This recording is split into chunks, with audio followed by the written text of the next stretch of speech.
Hello दोस्तों, welcome to coaching classes by Ash. जैसा कि आपसे मैंने बोला था कि नेक्स्ट टॉपिक हमारा होगा क्लॉग ऑन रिडेम्पशन। तो आज उसी टॉपिक को आगे लेते हुए हम बढ़ते हैं। आपको मैंने पढ़ा दिया है राइट ऑफ रिडेम्पशन क्या होता है। तो एक बार हल्का सा थोड़ा सा पीछे जाते हैं और याद कर लेते हैं राइट ऑफ रिडेम्पशन क्या होता है, किसको मिलता है। नंबर 1 मॉर्गेजर को, किसके खिलाफ मिलता है। नंबर 2 मॉर्गेजी के खिलाफ। क्यों मिलता है भाई, उसने अपना डेट पे कर दिया, उसने अपना इंटरेस्ट पे कर दिया, कोई कोर्ट की डिक्री नहीं है खिलाफ, पार्टीज के बीच में अग्रीमेंट नहीं है, वो जाएगा कहेगा भाई वापस कर दे मेरी टाइटल डीड, मेरा ओनरशिप, मेरा पोजीशन, ठीक, या जो भी आपका उसके साथ कंडीशंस फुलफिल थी वो हो गई हैं, फुलफिल करनी थी आपने कर दी हैं। मॉर्गेजी को आपको आपकी प्रॉपर्टी देनी पड़ेगी, क्योंकि ये है आपका सेक्शन 60 राइट टू रिडेम्पशन, यानी right to redeem for mortgagor. Correct, यहाँ तक याद दिला दिया आपको मैंने। अब आते हैं आज के टॉपिक पे जो कि बात करता है क्लॉग ऑन रिडेम्पशन पे। आपको मैंने बता दिया है कि राइट टू रिडीम क्या होता है, बहुत इजी शब्दों में, बहुत कम शब्दों में आपको मैंने बताया था। प्लस बेयर एक्ट आपसे मैंने हमेशा बोला है कि भाई जब मेरे साथ पढ़ा करिए अपनी अपनी बेयर एक्ट लेके आ जाया करिए, क्योंकि मेरा काम है पढ़ाना, आपका काम है बेयर एक्ट से पढ़ना और समझना। तो स्टार्टिंग क्लॉग ऑन रिडेम्पशन, भाई जैसा आपको बताया था कि मॉर्गेजर जो है वो रिडीम कर सकता है प्रॉपर्टी, ये बात बिल्कुल सही है।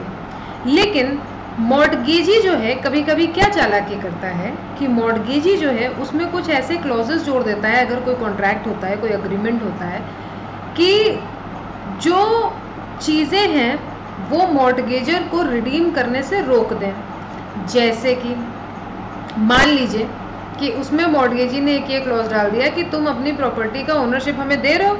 मॉर्गेजर बोलेगा हाँ दे रहे हैं। मॉर्गेजी ने कह दिया कि ठीक है, लेकिन तुम अब इसको कभी भी रिडीम नहीं कर पाओगे।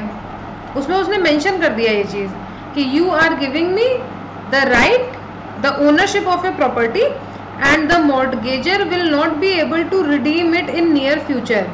अब भाई मॉर्गेजर को थी पैसे की ज़रूरत, उसको चाहिए था लोन, उसने कहा कि अभी जैसे भी मिले भाई दे दो, साइन कर दो किसी भी तरीके से, हमको अभी लोन की बहुत सख्त ज़रूरत है। मॉर्गेजर ने साइन कर दिया, कोई फर्क नहीं पड़ता।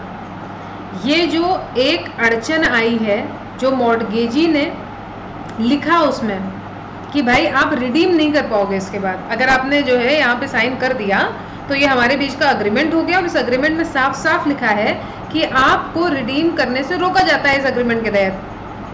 तो ये क्या किया मॉर्गेजी ने, एक अड़चन डाल दी।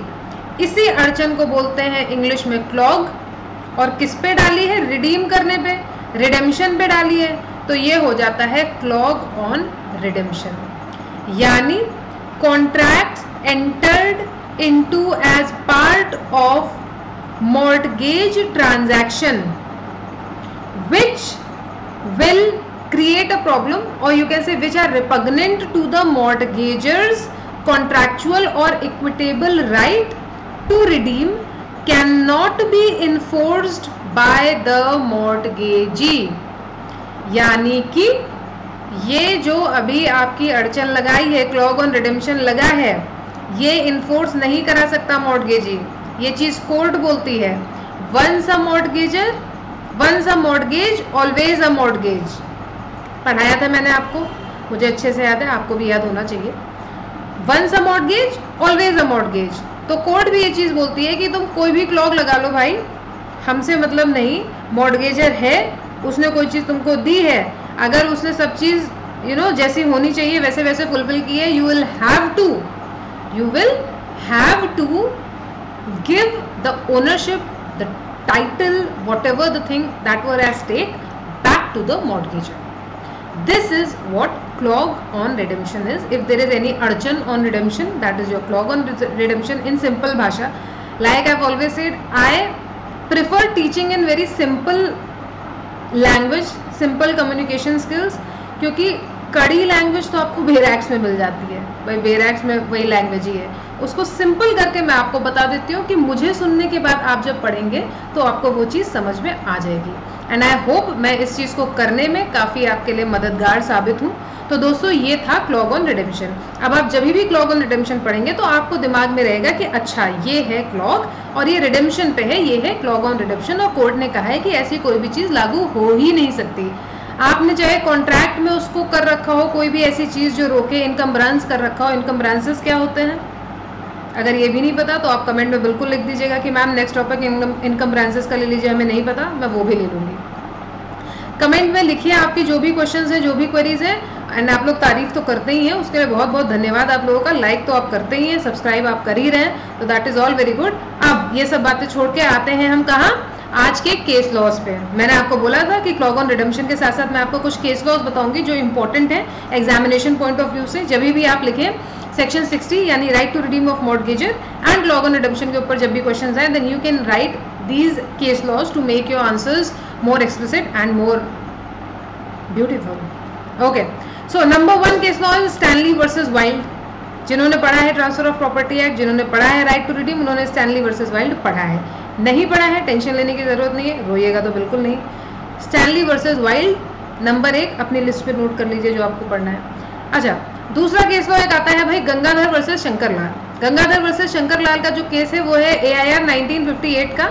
1958 का है, हाँ सही है, AIR 1958 का केस है गंगाधर वर्सेस शंकरलाल। इसमें यह हुआ था दोस्तों कि जो क्लॉग ऑन रिडेम्पशन जैसे मैं बात कर रही थी, तो इसमें जो है एक क्लॉज मेंशन था, उसमें लिखा था कि 85 साल के लिए, 85 इयर्स के लिए जो है ये प्रॉपर्टी या जो भी है पोस्टपोनमेंट, रिडेम्पशन को बेसिकली पोस्टपोन कर दिया गया था इस केस लॉ में कि रिडीम करने का राइट हम आपका पोस्टपोन कर रहे हैं 85 साल तक, आप 85 साल तक हमको डिस्टर्ब नहीं करेंगे, ऐसा मॉर्टगेजी ने कॉन्ट्रैक्ट में लिखवा दिया था। तो भाई मॉर्टगेजर ने कोर्ट से बोला कि भाई ये तो क्लॉग ऑन रिडेम्पशन है। कोर्ट ने बोला ना मुन्ना, ये क्लॉग ऑन रिडेम्पशन नहीं है। कोर्ट ने कहा कि ये क्लॉग ऑन रिडेम्पशन नहीं है।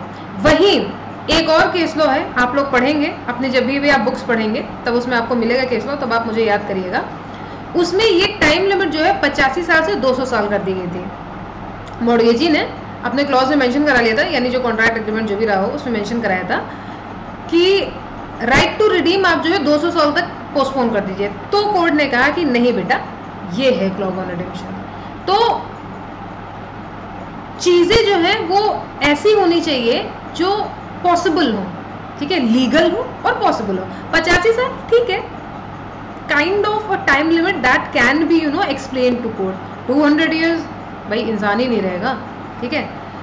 तो ये है, तो मैंने आपको 2 केस लॉज बताए अभी, एक आपको बताया स्टैनली वर्सेस वाइल्ड और एक मैंने अभी आपको बताया कौन सा, गंगाधर वर्सेस शंकरलाल। गंगाधर वर्सेस शंकरलाल पढ़ सकते हैं। ये 2 केस लॉज से मतलब लिखने ही लिखने हैं भाई, इसके अलावा ऑप्शन नहीं है आपके पास। और इंपॉर्टेंट केस लॉज हैं, मैं ये नहीं कह रही हूँ कि और इंपॉर्टेंट केस लॉज नहीं है, बट अगर आप कभी भी लिख रहे हैं राइट टू रिडेम्पशन या clog on redemption, then you can mention these 2 case laws. Then number 3 there is one case law जो कि 2003 का है, आपकी बेयर एक्ट में भी मेंशन है, आप देख सकते हैं, मैं नाम पढ़ के आपको बताती हूँ। अचल Das versus Ramvilas. Achal Das versus Ramvilas is the case for AIR 2003। अचल दास वर्सेस रामविलास का केस जो था दोस्तों, बेसिकली यहाँ पे ये था कि जो मॉर्टगेज का जो भी अमाउंट था, मॉर्टगेज मनी, जो मैंने आपको बताया था क्या होता है, मॉर्टगेज मनी स्टिपुलेटेड टाइम में जो है बेचारा मॉर्टगेजर दे नहीं पाया, कोर्ट से प्रिलिमिनरी डिक्री आ गई। फिर उसने क्या किया, उसने कोर्ट की परमिशन लेके, मॉर्टगेजर ने कोर्ट की परमिशन लेके जितना पैसा था वो सब दे दिया, ठीक।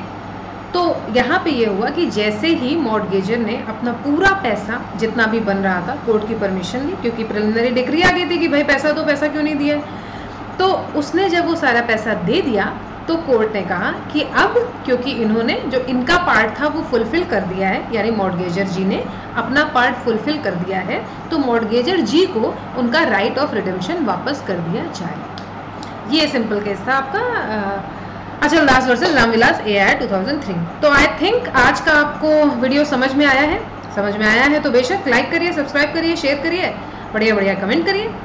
आज था ये आपका टॉपिक क्लॉग ऑन रिडेम्पशन। आपका कोई भी क्वेश्चन हो, कोई भी क्वेरी हो, you are more than welcome. I keep on replying you and I know that I reply you, so I keep on replying you. So just if you have any questions, any queries, keep on commenting, be safe and keep on smiling. Smile करने में क्या जाता है, keep on smiling. Okay then, take care, bye bye, have a nice time ahead.